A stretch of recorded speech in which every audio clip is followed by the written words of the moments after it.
Welcome back, and in this short video I will offer you 3 tips on how to avoid algae in newly established aquariums, so aquariums that are in their cycling phase. Let's go!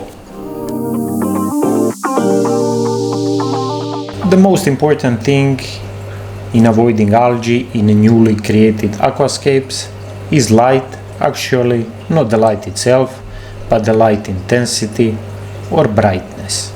In most of the lights on the market today, you are able to select the light intensity or brightness either through some kind of mobile application, and you are able to select it there and set it in percentage, or you have some kind of hardware dial or buttons on the light itself, and you can select it through there. This aquarium has been created just a couple of days ago, and I already selected the light brightness and I set it to 1% only. Why did I decide to go so low with the light brightness?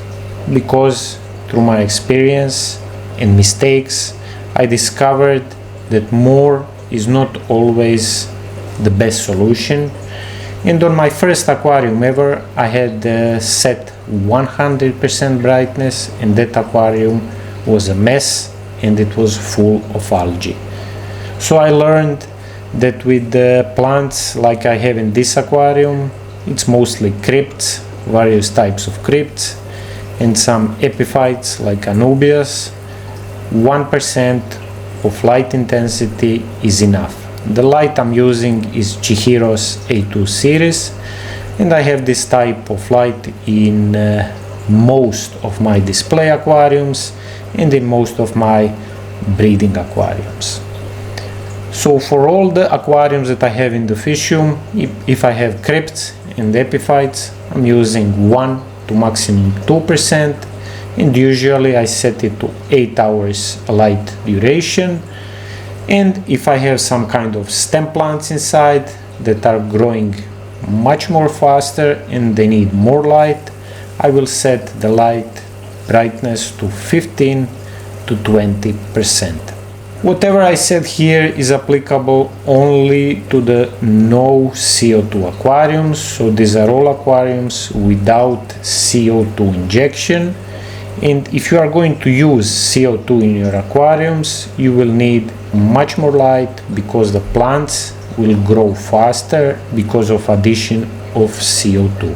So for the end of the light section, I would like to give you a recommendation. Always use less intensity, and you can even use more light duration. And in most aquariums that I have in the fishum, I use 8 to 10 hours with low brightness. The second thing that will help you avoid algae during first couple of weeks is reusing filter media or using cycled filter media. In this case, I have a simple hang on the back filter, and the media I have here is just a small sponge, as you can see, and a filter floss. This media has been used already in previous aquascape, so when I was making this one, I just removed the filter, I washed the media, I washed the filter, I placed them in a separate container, and usually they stay there anywhere between 4 and 24 hours. And then when the aquascape is completed, I just reused the filter media, in this case sponge and filter floss. You can do this with different types of media: plastic, ceramic, sponge, filter floss. They will all grow beneficial bacteria. I noticed less algae during first couple of weeks if I'm using this method. Although the aquarium is cycled from day 1 using this method, it is not seasoned or mature yet.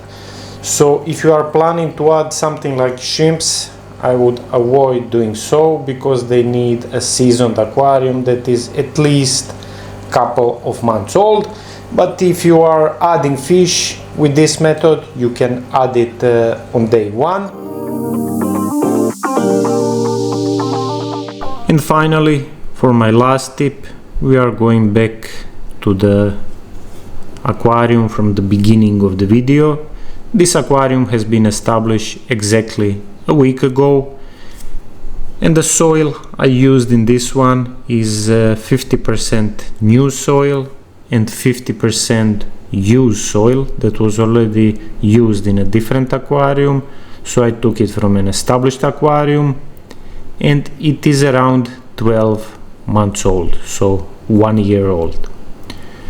By doing this, mixing soils, you will avoid the initial algae boom during the first couple of weeks, because less nutrients will be released in the water. If you decide to do this, of course you need to add some root tabs so the plants have nutrients that they need. In this case I added couple of crypts here, and below I just added couple of root tabs because part of the soil is already used and lost its nutrients.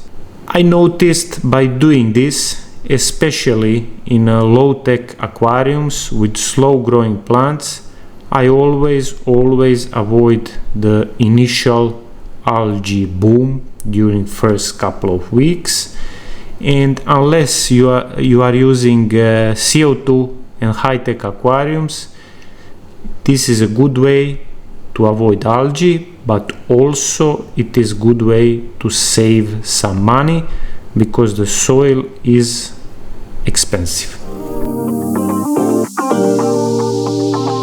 This aquarium has just been established, so the plants still need to grow. I'm planning to keep it long term, so probably for a year, so it looks kind of bare. But I wanted to provide you with one bonus tip on how to keep clear the water from day 1. What I'm doing is usually always washing the sand and also washing the soil. I wash the sand in a plastic container, I drain the water and I let the sand dry, and I'm doing the same with the soil. I wash it in a container and I leave it to soak for a day or 2. I drain the water, and when it's dry I add it back to the aquarium. I hope these few tips will assist you in keeping your aquarium algae free, because they help me. And thank you for watching, staying until the end, and see you in the next one.